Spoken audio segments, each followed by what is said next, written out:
drink all their coffee on me. So the coffee's on me today. Coffee's on me, bro. What do you want? One cappuccino. Yeah, we out. We out of that, bro. All right, chai latte's good. Nope, also out of that too. All right, coffee's good. Yeah, we don't have that. Anything else? Do you guys have anything here? Nope. All right, I'll take nothing. There you go. Have a good day. All right, thank you. All right, we're in New Jersey and we're shooting a video with my good friend Brian Abarca. All right, we're gonna chop it up. Maybe we'll talk about sales. Maybe we'll talk about women. Maybe we'll talk about dating. Maybe we'll talk about entrepreneurship. Maybe we'll talk about real estate. Maybe we'll talk about business. Maybe we'll talk about coffee, you know? There's a lot of things to talk about, all right? And all of them are equally as interested. You guys are getting fucking canceled. Yo, canceled? You're getting deported, bro. What's going on, bro? Myself a coffee. So, John, Chilling. how's the drive? Looking good. It's almost as good as this coffee. Thank you, bro. Nice. Matter of fact, I might get some too. Yeah. No, because I didn't want you guys waiting. There was actually a cafe down the block. I was gonna get some coffee there, but I'm always waiting. I can't leave Yeah, behind. It's a nice lobby, though. It is, right?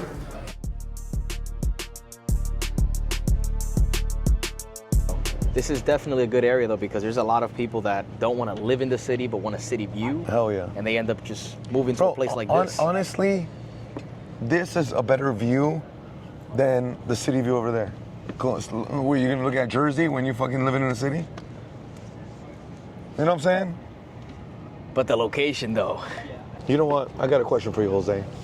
You're a successful man in his mid-20s. What would you tell your younger self who's 18 years old working at a dealership with the mentality and the intelligence that you have now? Right. Well, I would ask him, where do you see yourself at this dealership in 5 years? First thing I would ask him. If he says, oh, I don't know, like, I didn't really think about that.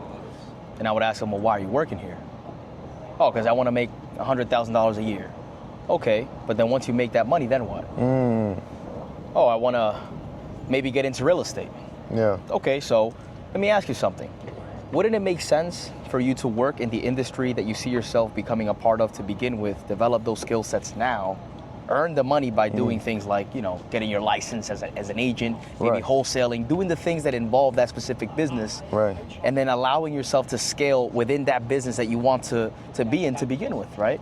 I feel like a lot of people, they're doing stuff just to do it. They're doing stuff just for the money, but they don't have a long-term vision. Now, let me be devil's advocate. Right. I'm gonna ask most people, most guys specifically, will say, but Jose, I need to pay the bills. What, am I supposed to just quit my job and just completely go into real estate and not make money for X amount of months? What do you say to that? I mean, everybody has a different position, right? Some guys could fork it out in a credit card, let's say, or a line of credit or whatever. If they have something, they could do that. Or they don't have to quit their job right away, right? I didn't quit my job right away when I started in real estate. Right. I waited about 6 months before I actually quit my job, and then I went full time. The reason why I went full time was actually because of that. I reframed that mentality. I said, well, if I'm always gonna be comfortable in allowing this to be a cushion because this is what's keeping me up, right? This is what's allowing me to survive, then I'm not necessarily pushing myself and feeling the burn that I need to feel and the pressure that I need to feel to be successful. So for me, I actually decided to go full time because I didn't want to have that cushion. Right. I didn't want to have that, you can say that safety net of like, all right, well, even if I don't do good here, I still have this to back me up. I didn't need a plan fucking B, bro. This was all I did. And I think that it goes back to the conviction that a lot of people lack. They just don't have that conviction in the things that they want to do. And that's the biggest flaw. They fix that alone, bro. Like, somebody can do whatever the fuck they want. It's just a matter of time allocation, effort, and consistency. That's it. Right.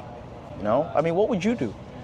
In what situation? If you were gonna go full time in something, what would be your strategy, right? If you had a specific thing that you wanted to do, let's say for fitness, for example. If you were to ask me, what would my goal be 10 years ago when I was 18? And when I was getting into fitness, I wanted to have my own personal training gym, have my own studio. I was in a route for that, but it got to the point, once you start analyzing the chessboard and start seeing the environment, start seeing actually the business side of of the specific field that you want to be in, there's the ugly and then there's the ugliest. And once you start analyzing the whole scenario, it's like, it's not worth it. I don't want to do that. You know what I mean? So just until 2 years ago, I decided, yeah, I don't want my own gym. Right. You know? Then I was like, you know what, fuck it. I'm gonna keep what I'm doing now because I like what I'm doing now. I'm the best at it. And in the meantime, I'm gonna have some recurring revenue in different businesses where it could give me a little bit of freedom. And then when it gets to the point where I have enough time bought and exchanged, I can start going part-time in personal training or whatever field you're in, and then you can start pursuing whatever you actually want to pursue. And right now, that's real estate. Okay, so you actually want to pursue real estate. I'm going into real estate now. Now, let me ask you something. Do you think that you would have been further ahead in real estate if you decided to pursue that 10 years ago? I think so, yes, but I wouldn't have the experience of different obstacles that I've faced through in the past 13 years or 10 years. 100%. You know what I mean? So like I'd probably be in real estate, yeah, but I could say that I could be soft, I could be, you know, less fit, I could be, you know, a completely different person. And if I like the route that I took right now, just because I went through the obstacles and the challenges and the struggles that I've gone to. Yeah, bro. I mean, the reason I asked that, bro, is because, like, I mean, I've been in real estate for the last 6 years, right? Real estate is the main thing that I've done. And every time I try to do some side things or something on the side, like, it's always just distracted me from the main thing that's bringing in the dough, right? Yeah. Like, yeah, I would make some money here. Like, I remember I had an advertising business, right? And that business was making me about 10 grand a month, right? And it was good, and I put in a shit ton of work and a shit ton of effort and a shit ton of time that I allocated to that business to get it to that point. However, when I look back at my real estate business, it was suffering because I wasn't allocating the time, attention, and focus that I once was when I was growing that business. So I feel like a lot of the times, and I'm only gonna say this, I mean, it looks like you've been successful with your strategies and what you've done, so that's great. However, I think that a lot of people could easily get discouraged during these times where everybody's flashing the newest thing, right? Oh, well, you could try this and make money, you know, e-commerce, fucking drop shipping, you know, whatever is out there, right? So many people are trying to start all these different races, right? They start one race, do a couple laps, and then they start another one. Yeah. And it's just like they never end up getting anywhere because they don't have a thing that they stuck to for a long period of time that they actually started seeing results. Like, you stuck to the fitness industry and building yourself up, building your clientele, building your space. You build a fucking business, and it took time, right? Right. A lot of people these days, it's like when you picture somebody scrolling through their phone, right? They see a reel, then they move on to the next. They see a reel, they move on to the next. And they're always looking for this new hit of dopamine. They're always looking for this other thing that's trying to keep them engaged and trying to keep them focused. And they never spend time on the thing that's actually gonna provide them the empire that they wanna build, right? The business that they wanna build, the thing that's gonna keep giving, that actually takes time. Yeah. So that's why, like, for me, bro, like, I'm just happy that I've gotten sidetracked here and there, but I've always came back to real estate and continue to pour more into that because that's the fruit that keeps giving, you know? Yeah, definitely. You know, and it's not for everyone juggling different businesses. You know, I could be the unicorn in the bunch. I was able to do it, and some people can't. Most people can't. You know, referring back to my scenario, I wouldn't have been as good in sales, selling myself when I was in a situation where I had to be in real estate for 10 years, and maybe I wouldn't have been a good salesman. You know, who knows? Nobody knows. And it just all depends. Regardless of what business you're in, getting the experience of going out there, networking with other people, just going out there and being judged. The world is gonna tell you, listen, you're not good at this, and you fucking suck at that. And despite of how you feel about it, you're gonna have to take that feedback, and you're either gonna grow from it or you're gonna fucking crumble, right. You know? And I think that even if, it doesn't matter what kind of fucking business it is, you could open up a toy shop, right? And start running a toy shop, right? And actually start to make some money. If you're successful with that toy shop, then there's a specific positive quality that you had to exhibit for that toy shop to be successful. Same thing with real estate, same thing with the fitness industry, same thing with everything, right? So I think that if we focus on the positive qualities like selling yourself, right? Great book that I read on this is How to Win Friends and Influence People by Dale Carnegie, right? Where he talks about how to make other people feel important, how to allow other people to buy into you and want to spend more time with you and want to even give you more value because of how you make them feel, right? I think that if people learn how to sell themselves first, they could sell whatever they want to that individual because they bought into them, you know? So there's a lot of lessons in business, right? What do you think about somebody that's contemplating on whether they should go to college or not? I believe if you want to pursue college, you should be intelligent enough to decide that STEM is going to be the only route where you will make some good money and it will be worth it. I believe any other major is a waste of time, and you can outsource that type of education outside of college. Because at the end of the day, college is like a monopoly right now. And it has been. You know, it's all about trying to make as much money as possible, and it's not really much about focusing on the education of young men and women. So that being said, if it's not STEM, then it's not worth it. But Brian, you know, some people want to have that college experience and it's all about networking. Yeah, and I agree to that to a certain extent, maybe in the top tier of the 5% or the 1% where, you know, if you have the money to go to Harvard or Princeton or one of the elite locations, then yeah, you know, networking would be ideal.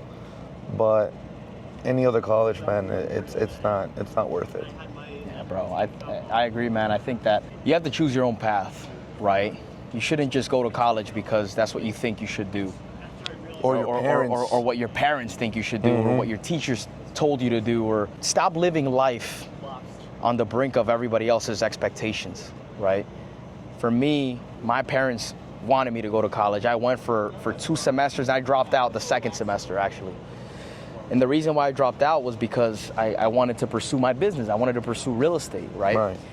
And I remember when I turned 21, which was the time that I remembered, all right, well, I would have been graduating from college now at this time. And I was already making 6 figures at 21. And to think that I wanted to go to college, spend 4 years to get a job that would have probably paid me less money, probably paid me $60,000 to $70,000 to start off. Meanwhile, I was already making about $120,000 at the time. I already bought my first 4-plex. I already did 3 flips around the time, maybe even more. Like, I've already accrued a bunch of contacts, and I was already in the game that I wanted to be in, because my thought process was, well, you know what? Let me go to college, right, for 4 years. After I graduate college for 4 years, I'll go ahead and get a job that'll pay me $80,000, and then take that $80,000 or whatever it is after tax, you know, and after expenses, maybe fucking $30,000, $40,000, and invest it in real estate. But instead, I was like, you know what? That's what I was telling you in the beginning. Like, I was like, fuck it, man. Like, let me just get into this field some way, shape, or form. I know that there has to be some kind of entry level where I can still get paid without having to invest millions of dollars in buying property. Right. And that was me working as an agent, earning my commission for helping people buy and sell properties. Right. So I think that a lot of people are scared to take the leap forward and make the decisions that's actually going to put them ahead of the curve. I think a lot of people have too much ego and they're narcissistic to the point where they have no resume, they have no name to themselves, they have no reputation, they have no experience, and they think, I'm worth that. There's no way I'm going to be at this entry-level position. And I think that's the stupidest, idiotic perspective you can ever have. Yeah. Because at some point you have to start somewhere. 100%. You can't skip 10, 20 levels, because it all comes down to basic, you know? We're both fighters. I fought. You have to perfect the basics so that you can start leveling up.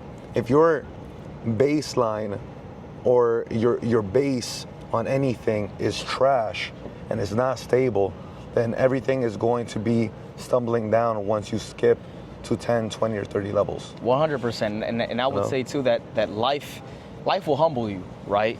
Like, imagine that guy that's walking into that gym with a big ego, trying to say like, oh, match me up with your best fighter, right? Right. And then he gets fucking destroyed because he just had an inflated ego with shit skills, right?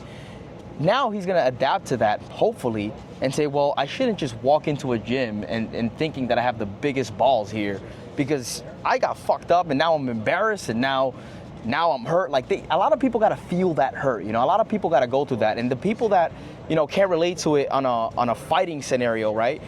I will say that it would really suck for you to have this ego and go 5, 10, 15 years throughout your life and realize that you still haven't done anything with yourself and thinking that people should still listen to you, yet you're the one that has to take your own advice. You're the one that has to take the advice of others that you've gotten the pleasure of being around, right? Like if you're around somebody that can actually teach you something because of their experience, but you've just read a bunch of fucking books, right? And you haven't done shit with your life or shit with the knowledge that you've learned, don't be the guy that's trying to overtalk the guy with experience. Don't be the guy that's trying to be the center of attention.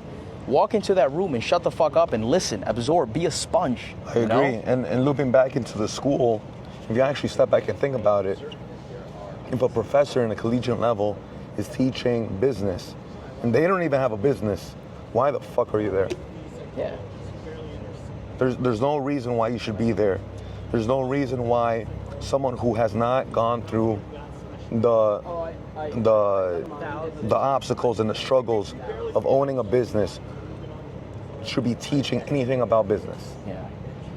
Yeah, 100%, bro. And that's why I think that too, like, it's very, very important for anybody who's watching this video to start to get around, you know, other people that you actually see as a role model, right? And stop taking advice from people that you don't see yourself trading places with, right? If somebody's giving you an advice about what you should do, like, you're not gonna go to the gym and take advice on how to get a six-pack from a guy that's fat. Exactly. Like, it's just not gonna make sense. Yeah. So start looking at, okay, you see somebody driving the car that you want, you see somebody making the kind of money that you want to make, you see somebody being successful at that specific business, that's the guy, man. That's the guy that you should think to yourself and ask yourself, how am I going to provide value to this individual, right? Don't think about it in a way where they owe you anything. No, think about it, how can you provide value to them? I don't give a fuck if it's taking out their trash, bro. Like, find a way to provide value to them, because your biggest asset is going to be the people that you surround yourself with and what you do with your time, right? Because your time you'll never get back. That's a given.